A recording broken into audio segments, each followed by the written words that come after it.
Okay, am I audible to you all? Okay, so how many of you have been introduced as a studious one by your relatives in any family gathering or any parties? I know many of you have all, but secretly also wanted to win that sports day trophy. I know. And keep your hands up if any adult of around you have told you that you have to focus only one thing and you cannot choose and you cannot do everything. Yeah, I have heard that too all my life. Yes, actually. Namaste, I am Komal Singh. I'm an engineering manager at Adobe who is building products which is being used by millions of people daily around the world. Along with that, I am an double Ironman finisher, course record holder of 100 kilometers. I have finished several marathons, and half marathons. And I'm someone who once aspired to climb mountains and actually aspired to climb Mount Everest one day. So, so this is my brief introduction.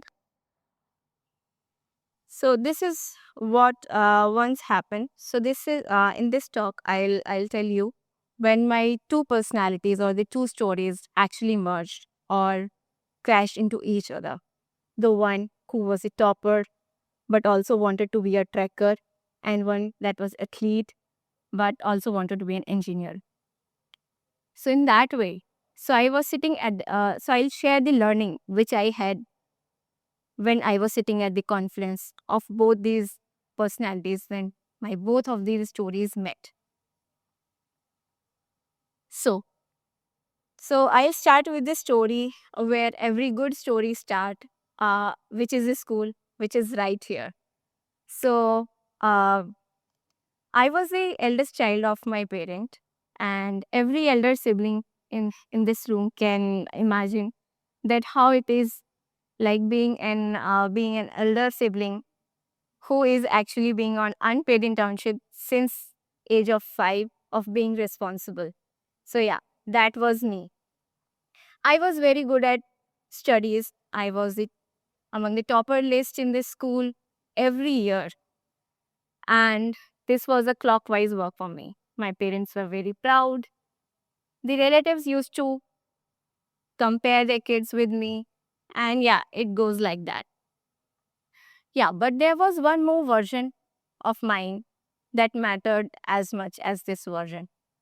It was me who, it was that girl who represented her school in a CBSE cluster, basketball tournaments. Okay, there was one story which I still feel little embarrassing about. That there was, so actually I used to play sport. I think I love the sport as much as I love studying. So I used to play every sport in school, and there was one cricket tournament, and I got run out at one run, and I cried a lot. Not because my teachers scolded me or because the trophies I lost the trophy, but because I cared. Because winning at that time, it felt like that I lost everything, and it felt that universe has insulted me in some form of way. So that girl who wasn't just a studious one, but also wanted to push her limit. And that one trait of hers, she doesn't know, she didn't know at that time that this trait is going to run her life. So I'll tell you my story, which is good, boring, and a success story. Uh, Years forward, I got good marks in school. I got a good college, triple IT, and the branch I wanted to be in. I built a good engineering career. I became an engineering manager. But I think most of you who are here, once you get into some point, you actually think or you ask yourself, then cool, what next? So same question was there. I was asking that now, what is the next thing? So, many of you have already been watched Ye Jawani Hai Diwani movie. I would blame this movie for changing my career. I mean, changing the direction in my life. That one day that I also want to stand on the same mountain which Bunny was standing on. So me along with my friends, they decided to go on a trek with very limited gears, very limited uh, information or detail. We just planned for 3 days trek, and this is how we planned, and we went on that. And so when I was standing on that mountain, I felt something different, and something hit me. And at that point in time, I decided that I want to be a mountaineer. That that moment I decided, I laid my roadmap. That treks becomes the series of treks, expeditions. Then I registered for a basic mountaineering course, and I actually wanted to climb Mount Everest. This is how my whole life, I have imagined my whole life in front of me, that I wanted to be become a mountaineer. Then, then one day in a technical peak expedition, I got a fracture, shin fracture. So that one thing that broke me was not that the fracture, because I knew that fracture can be healed in some point of time. But what actually broke me was when the doctor diagnosed that I have very weak bones, and if I kept putting this much of load on me, I might be permanently disabled, or I wouldn't be able to walk. So that sentence actually broke me, and I sat down that I actually started introducing myself in the parties like I'm a mountaineer who just happened to be a job. Now at that point in time, the identity I made up in my mind, the future self I had imagined, it was nowhere. I mean, I was like, I'm lost now. Who am I? So now I'm a kind of girl who is not okay with sitting idle, or sitting home and getting recovered is not my thing. So I just wanted to have one mountain. I just didn't have one. So at that time, I discovered a race which is known as Ironman 70.3, which is basically a triathlon, and which has the distance of 1.9 kilometer open water swim, 90 kilometer bike, and right after that 21.1 kilometer run. So this has to be done in a cutoff time, 8.5 kilometers. Now uh, my brain was convinced that it is a mountain for you just without a snow. Now you have to do it in 6 months. Now I registered 6 months later. There was this race, but one thing which I did the mistake at the time of registering, I didn't know how to swim.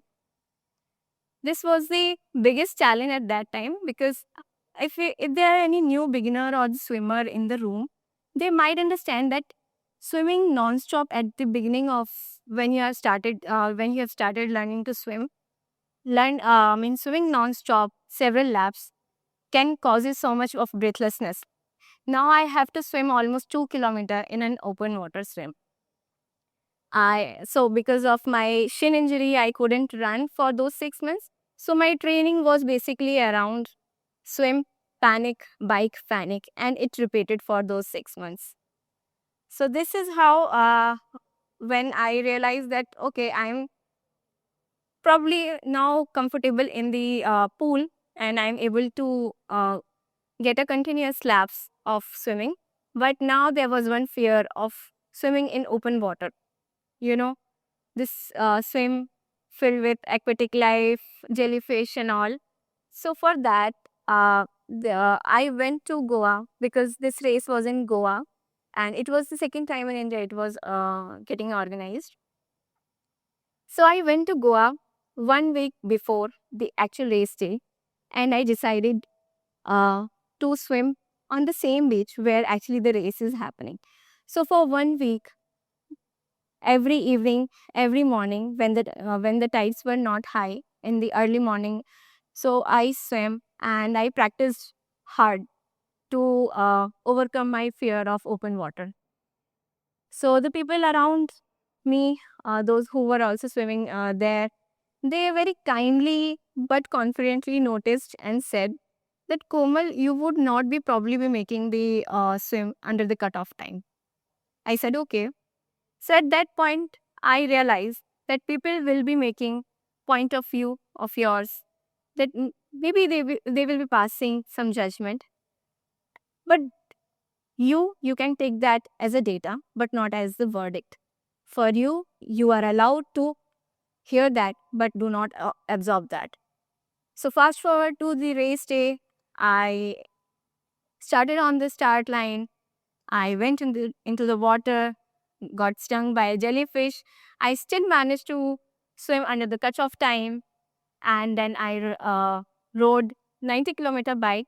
Then while running, because running was 21-kilometer, but after 7 kilometer of running in the brutal uh, weather of Goa, I got my left leg sprained. It got twisted, and I uh, fell down on the road. I literally cried a lot. Ambulance came. A volunteer asked me to give up, to quit. I thought that it is the most sensible decision at this point in time. But soon, I just my last 6 months flashed in my mind that how I was waking up daily for 5 a.m. swim. I whenever I did not want to do the training session, but I still was making up, but was still showing up for those training session. I can't let that go. So I said that I won't quit. I will crawl, I will walk, I will probably try to run, but I won't quit. So there was one fellow athlete who gave me his hand, and we walked actually, we crawled actually for few minutes, and then I crossed the finish line at in like 7 hours. The cutoff was 8.5 hours. So many people would have stopped here because that finish line was not actually the finish line for me, but it was something to prove myself that I can rebuild myself when my dream was broken. Soon after that, I registered for a full Ironman because I wanted to climb another peak. So, full Ironman distance is nothing but the double distance of the half Ironman. It is 3.8 kilometer swim, 180-kilometer ride, followed by 42-kilometer run. So, I put in my 9 months of training, day in, day out, 20 plus hours of training per week. And one uh, after 9 months, I mean, when the race day was there, and 15 days before that, my doctor diagnosed that I had a disc bulge. So that disc bulge is something that you cannot even sit. I mean, you cannot even sit. You have to lie down, and you cannot even sit. You cannot even stand. Forget about racing. So doctor suggested me that don't go to the race. You can defer it to the next year. But this is something very serious. You have to take it serious. So this time I did not argue with them. I said, okay, I'll go to Australia because this international race is not, I mean, this kind of race is not happening in India as of now. So I had to register it internationally. So I went to Australia because all of the bookings were done. I had dreams that we will be roaming around and something. So that's why we went there. And I decided that my body will choose that whether I had to race or not. So at the start line, when I was standing there, I had the pain, but I was just deciding there that whether should I go in the water in the ocean or not. So again, the same flash of 9 months of training that again appeared in front of me. So I just got into the water. I completed the race very slow and gradually. I did not push my body because that I did not want to do the same thing that I did with my mountaineering dream. I did not want to lose it. So I did it slowly, and after 15 hours, when I reached the red carpet and they called me uh, that Komal Singh from India, you are an Iron Man. That title, that medal literally meant a lot for many of us. But for me, crossing that finish line again, let me prove that I can rebuild myself from a broken one, when the blueprint is cracked, but you can still go. Then I came back to India. I gave 4 5 months of rest to my body, which it actually deserved. And at that time, I realized that from the broken shin fracture to that Ironman finish line, that my both of these stories don't have to run in parallel. That I don't have to be athlete by the weekend and engineer by the week. Now I was like that. Now I'm an engineer who is entering as an athlete in the meeting room, and who now knows that you can be comfortable by being told by someone that you are the least experienced or you could not uh, I mean achieve the deadline of that project. You know how to push your limit. Similarly, now I'm not an athlete who is showing up on the start line, but now I'm an engineer who is starting on the start line, showing up on the start line, and now breaking that bigger races into small chunks, solvable problems. And the uh, like disk bulge problems and all, I know I don't have to quit. I just have to solve them. So again, I registered another race, that is 100-kilometer border race.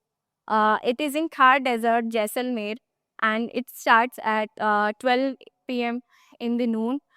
And I was on my period when I was running that. So after 12 hours, I kept running with my periods, and I didn't just finish this race, but I was also the female course record holder at that time. Similarly, post that, I again registered for another Ironman. This time it was in Germany, because last time I was very cautious about that how my body is reacting. I had to be slow, but this time I had to complete with some improvement, and this time I have completed in 13 hours. The same race which I have completed in Australia in 15 hours. So, what I would like to leave, what I would like to you to leave with here today is that you don't have to hear from the adults that who are saying that you have to choose only one river in you. There are people who are sitting here with many rivers flowing them. Someone wants to be a good mathematician but are good at drawing as well. Who are responsible but also wants to do some adventurous kind of activity. So you don't just drain one river for the another river to feed. You just let met them, because when life takes you something away from you, the identity that you are making, it is not asking you to replace that, but asking you to merge it with whatever you are having already. You will find that identity for you. So, next time, just remember that don't give up, and don't listen to those who are asking you to choose only one dream to follow, and you can merge them all and find your identity. Thank you.